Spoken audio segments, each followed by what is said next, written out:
Hello everyone, आज हम लोग पढ़ेंगे एक नया टॉपिक जो है कि tetralogy of Fallot. Tetralogy of Fallot जो है वो साइनोटिक डिसीज के अंदर आता है। ठीक है, साइनोटिक डिसऑर्डर होता है ये टेट्रोलॉजी ऑफ पैलेट जो हमें बेबीज में देखने को मिलता है। ये डिस्कवर किसने किया था? पैलेट इसे क्यों कहते हैं? टेट्रोलॉजी इंपॉर्टेंट इसलिए है कि इसमें हमें 4 डिफेक्ट देखने को मिलते हैं। टेट्रा मतलब क्या होता है? 4, तो हमें इसमें 4 डिफेक्ट देखने को मिलते हैं। ठीक है, और पैलेट जो थे वो फिजिशियंस थे, फ्रेंच फिजिशियन जिनका नाम था पैलेट, इसलिए इसे टेट्रोलॉजी ऑफ पैलेट कहते हैं। सबसे पहले इन्होंने देखा था टेट्रोलॉजी ऑफ पैलेट। किसने देखा था? पैलेट ने। तो इसलिए इसे टेट्रोलॉजी ऑफ पैलेट कहते हैं। और टेट्रोलॉजी में 4 डिफेक्ट आते हैं और ये साइनोटिक डिसऑर्डर के अंदर आता है। ठीक है, ये डिस्कवर कब हुआ था? फ्रेंच फिजिशियन ने 1888 में डिस्कवर किया था टेट्रोलॉजी ऑफ पैलेट। ठीक है, तो इसमें कौन कौन से डिफेक्ट आते हैं? पल्मोनरी स्टेनोसिस आ जाता है। स्टेनोसिस क्या होता है? नैरोइंग हो जाता है, तो पल्मोनरी आर्टरी जो होती है वो नैरो हो जाती है। वेंट्रिकुलर सेप्टल डिफेक्ट आ जाता है, यानी कि वेंट्रिकुलर सेप्टम जो होता है वो कंप्लीट बन नहीं पाता, तो यहाँ पे वेंट्रिकुलर सेप्टल डिफेक्ट हो गया। और ओवर राइडिंग ऑफ आयोटा, जिसे कि एक और टर्म कहा जाता है डेक्स्ट्रोपोजिशन, यानी कि अयोटा की जो है वो ओवर राइडिंग होती है, यानी कि पोजीशन जो होती है वो चेंज हो जाती है, उसे क्या कहते हैं? डेक्स्ट्रोपोजिशन ऑफ अयोटा भी कहते हैं। और जो लास्ट होता है वो क्या होता है? Right ventricular hypertrophy. ये क्यों होते हैं ये हम लोग पढ़ेंगे आगे। तो हम लोग देखते हैं टेट्रोलॉजी ऑफ पैलेट होगा क्या। तो टेट्रोलॉजी ऑफ पैलेट क्या हो गया? 4 कॉमन कॉन्जेनाइटल डिफेक्ट जो हमें बेबी में देखने को मिलेंगे, which occur due to the developmental abnormality. ये क्यों हो रहे हैं? डेवलपमेंटल एबनॉर्मेलिटी की वजह से हो रहे हैं। ठीक है, 4 कॉमन कंजेनाइटल डिफेक्ट जो होंगे एक साथ प्रेजेंट होंगे ये चारों, तब हम उसे टेट्रोलॉजी ऑफ पैलेट कहेंगे। ऐसा नहीं है कि सिर्फ कोई एक डिफेक्ट प्रेजेंट है और हम उसे टेट्रोलॉजी ऑफ पैलेट कहते हैं, नहीं। जब ये चारों डिफेक्ट एक साथ प्रेजेंट होंगे तब हम उसे टेट्रोलॉजी ऑफ पैलेट कहेंगे। ठीक है, और ये प्रेजेंट कहाँ होंगे? हार्ट में, क्योंकि ये सारे डिफेक्ट हम कहाँ देखेंगे? हार्ट में देखेंगे। ड्यूरिंग प्रेगनेंसी पीरियड और आफ्टर डिलीवरी भी हमें बच्चों में ये देखने को मिलते हैं। और ये जो डेवलप होते हैं, कब डेवलप होते हैं? प्रेगनेंसी पीरियड में डेवलप होते हैं। अब इसके कॉजेस क्या क्या होते हैं वो देखते हैं। ठीक है, तो टेट्रोलॉजी ऑफ पैलेट में जो कॉज होता है वो क्या होता है? अननोन होता है, इसका कोई एग्जैक्ट कॉज नहीं पता, लेकिन क्या क्या रिस्क फैक्टर हो सकते हैं टेट्रोलॉजी ऑफ पैलेट के, यानी कि किस किस कंडीशन में हमें ऐसा देखने को मिल सकता है। तो वायरल इलनेस, यानी कि कोई वायरल इन्फेक्शन हुआ है प्रेगनेंसी के दौरान, जिसकी वजह से, जैसे कि रुबेला का जो इन्फेक्शन होता है उसकी वजह से कई बार हमें टेट्रोलॉजी ऑफ पैलेट देखने को मिल सकता है। कोई बहुत ज़्यादा अल्कोहल कंजप्शन कर रही है कोई लेडी प्रेगनेंसी के टाइम, तब हमें ये कंडीशन देखने को मिल सकती है। मदर की एज जो है मोर देन 40 हो गई है, तब क्या होता है? जेनेटिक एबनॉर्मेलिटीज हो जाती हैं और कॉन्जेनाइटल एबनॉर्मेलिटीज हमें देखने को मिलती हैं। ठीक है, पुअर न्यूट्रिशनल स्टेट है उसकी ड्यूरिंग प्रेगनेंसी, तब भी हमें क्या होता है? ये सारे मतलब ये जो टेट्रोलॉजी ऑफ पैलेट वो देखने को मिल सकता है। अब हम नॉर्मली देखेंगे, इसमें हमने 4 डिफेक्ट पढ़ने हैं। तो सबसे पहले क्या, हार्ट में क्या होते हैं? 4 चैम्बर होते हैं। ठीक है, राइट और लेफ्ट और ऑरिकुलर और वेंट्रिकल। ठीक है, तो जो पहला है पल्मोनरी स्टेनोसिस। स्टेनोसिस क्या होता है? नैरोइंग। नैरोइंग किसकी हो रही है? पल्मोनरी आर्टरी की। पल्मोनरी आर्टरी जाती कहाँ से है? राइट वेंट्रिकल से लंग्स में जा रही होती है। ठीक है, कहाँ जा रही होती है? राइट वेंट्रिकल से लंग्स में जा रही होती है। तो यहाँ पे क्या हो गया? स्टेनोसिस, यानी कि आर्टरी हो गई नैरो। तो नैरो होने की वजह से जो ब्लड सप्लाई है वो कम हो जाएगी लंग्स की तरफ। ठीक है, तो क्या हो गया? ये पहला डिफेक्ट हो गया, पल्मोनरी स्टेनोसिस। ठीक है, दूसरा डिफेक्ट देखते हैं। पल्मोनरी स्टेनोसिस के साथ साथ क्या होता है? वेंट्रिकुलर सेप्टल डिफेक्ट हमें देखने को मिलता है, यानी कि जो वेंट्रिकल्स हैं उनमें जो सेप्टम जो उन्हें डिवाइड कर रहा होता है वेंट्रिकल को, वो नहीं बन पाता है। वो क्या हो जाता है? वो प्रॉपर कंप्लीट नहीं बन पाता है, वो वहां पर एक सेप्टम में होल रह जाता है, जिसकी वजह से क्या होता है? वेंट्रिकुलर सेप्टल प्रॉपर नहीं है, तो क्या होगा? यहाँ पे ब्लड मिक्स होने लगेगा। ठीक है, प्रेशर होगा यहाँ पे ब्लड में, तो ब्लड राइट से लेफ्ट की तरफ जाने लगेगा। ठीक है, यहाँ पे राइट में कैसा इम्प्योर ब्लड है, तो इम्प्योर ब्लड हमें लेफ्ट की तरफ जाने लगेगा। तो ये दूसरा डिफेक्ट हो गया, जो क्या है? Ventricular septal defect. ठीक है, तो एक हो गया स्टेनोसिस वाला, दूसरा क्या हो गया? Ventricular septal defect. अब तीसरा डिफेक्ट की बात करते हैं।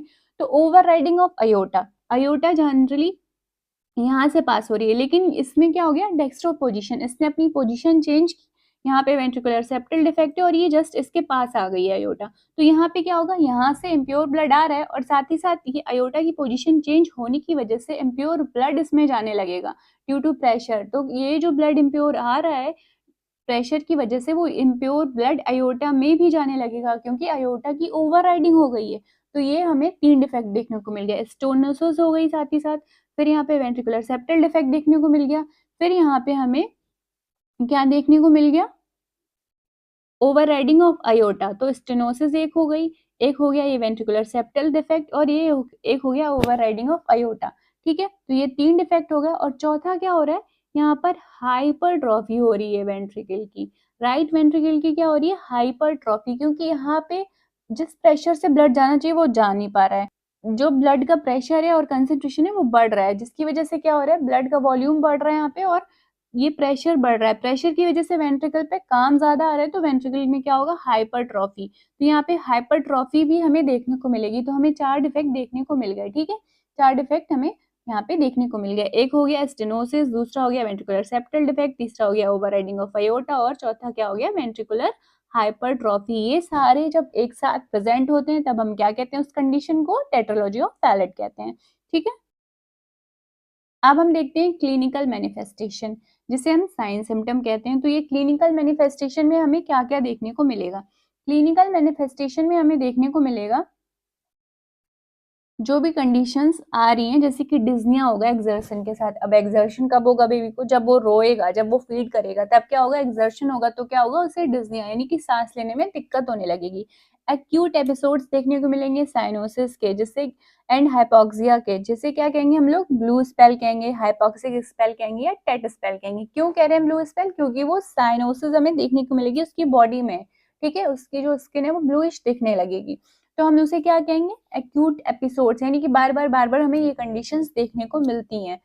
किसमें, टेट्रोलॉजी ऑफ फैलेट के बेबी में। ठीक है, blue colouration of the skin देखने को मिलेगा, lips, nails, during the crying और फीडिंग। तब क्या हो रहा है, क्राइंग और फीडिंग टाइम बेबी बहुत ज्यादा एक्सर्ट हो रहा है। चाइल्ड मतलब जो बेबी की बॉडी है वो कैसी होने लगी है, स्किन कूल और कामी, क्योंकि वहां पे क्या हो रहा है, हाइपोक्सिया हो रहा है, जिसकी वजह से क्या हो रहा है, ब्लड सप्लाई प्रॉपर नहीं हो रही है, ऑक्सीजन प्रॉपर नहीं जा पा रहा है, और इम्प्योर ब्लड है, यानी कि प्योर ब्लड में ऑक्सीजन होती है, तो प्योर ब्लड की सप्लाई ही प्रॉपर नहीं हो रही है, तो क्या हो रहा है, हाइपोक्सिया, जिसकी वजह से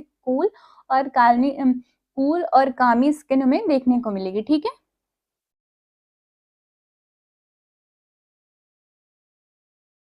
अब बात करते हैं डायग्नोसिस की। तो सबसे पहले तो पेशेंट की हिस्ट्री लेंगे, मदर की हिस्ट्री लेंगे। ठीक है, जो भी पेशेंट है, और बेबी की भी हिस्ट्री लेंगे। फिर क्या देखेंगे, फिजिकल एग्जामिन करेंगे, फिर चेस्ट एक्सरे करवाएंगे बेबी का, जिसमें क्या हमें दिखाई देगा, बूट शेप। बूट शेप क्यों दिखाई दे रहा है, अब हम देखते हैं, ये 4 चैम्बर होते हैं हार्ट के। अब यहाँ पे बूट शेप का एक रीजन क्या है, कि यहाँ पे हाइपरट्रॉफी हो गई है। हाइपरट्रॉफी होने की वजह से जो शेप है वो कैसा हो जाएगा, बूट शेप, क्योंकि वो ऐसा, जो हमें एक्सरे दिखाई देगा वो ऐसे दिखाई देगा ना, तो ये यहाँ पर हाइपरट्रॉफी हो रही है, तो ये शेप क्या हो गया, चेंज हो गया, तो ये क्या हो गया, बूट शेप एक्सरे में दिखाई देगा हमें यहाँ। ठीक है, और ये जो कॉज है बूट शेप का क्या है, राइट वेंट्रिकुलर हाइपरट्रॉफी है। साथ ही साथ हम ईसीजी करवाएंगे, कार्डियक कैथेटराइजेशन भी करवाएंगे हम। साथ ही साथ क्या करवाएंगे, कार्डियक कैथेटराइजेशन करवाएंगे। ठीक है, तो ये क्या हो गया, ये डायग्नोसिस हो गई हमारी टेट्रोलॉजी ऑफ फैलेट। हम लोग देखेंगे मैनेजमेंट। तो मैनेजमेंट में क्या होता है, मैनेजमेंट में मेडिकल और सर्जिकल मैनेजमेंट करेंगे। तो मेडिकल मैनेजमेंट में क्या होगा, हाइपोक्सिक स्पेल और साइनोटिक स्पेल, यानी कि उसकी साइनोटिक कंडीशन को ठीक करेंगे हम लोग, उसे प्रोवाइड करेंगे ऑक्सीजन। तो ऑक्सीजन कैसे देते हैं, ह्यूमिडिफाइड ऑक्सीजन देते हैं उसे। ठीक है, साथ ही साथ बेबी को नीचे पोजिशन पे रखते हैं, और हम लोग उसे आईवी फ्लूइड, यानी कि डॉक्टर्स नर्सेज उसे आईवी फ्लूइड प्रोवाइड कराएंगी। ठीक है, उसके साथ अब जो सर्जिकल मैनेजमेंट है उसमें पैलिएटिव शंट्स यूज करेंगे, यानी कि सर्जरी में क्या होगा, शंट्स लगाएंगे। तो स्टेनोसिस ट्रीट करेंगे, स्टेनोसिस में क्या करेंगे, उस जो आर्टरी नैरो हुई है उसको थिक करेंगे शंट यूज करके, और जो वेंट्रिकुलर सेप्टल डिफेक्ट है उसे फिल करेंगे सर्जरी के थ्रू। ठीक है, यहाँ पर दूसरा, और जो ब्लेलोक्टोजिंग शंट है उसे क्या कहते हैं, मतलब जो ब्लेलोक्टोजिंग शंट है वो क्या है, वो कहाँ यूज हो रहा है, तो ये क्या करेंगे, यहाँ पर जो राइट वेंट्रिकल से पल्मोनरी आर्टरी निकल रही थी उसमें स्टेनोसिस हो गई है यहाँ पे, तो उसमें क्या करेंगे, उस स्टेनोसिस को ट्रीट करने के बाद ब्लेलोक में क्या होता है, कि अगर इसे हम लोग प्रॉपर ट्रीट नहीं कर पा रहे तो हम यहाँ से क्या करेंगे, यहाँ से एनास्टोमोसिस कर देंगे। एनास्टोमोसिस मतलब क्रॉस कनेक्शन कर देंगे, सब क्लेवियन आर्टरी के साथ पल्मोनरी आर्टरी को कनेक्ट कर देंगे, जिससे जो लंग सप्लाई है, यहाँ का ब्लड यहाँ से लंग्स में जाने लगेगी, क्योंकि यहाँ पे कनेक्शन हो गया तो ये आके लंग्स में जाने लगेगा, तो जो लंग्स की ब्लड सप्लाई है वो बढ़ जाएगी। ठीक है, इसे ही ब्लेलोक्टोजिंग शंट कहते हैं। ठीक है, तो ये हो गया मैनेजमेंट टेट्रोलॉजी ऑफ फैलेट का। तो वीडियो को लाइक कर दें, चैनल को सब्सक्राइब कर दें, फिर मिलेंगे नए वीडियो के साथ, तब तक के लिए take care and bye bye.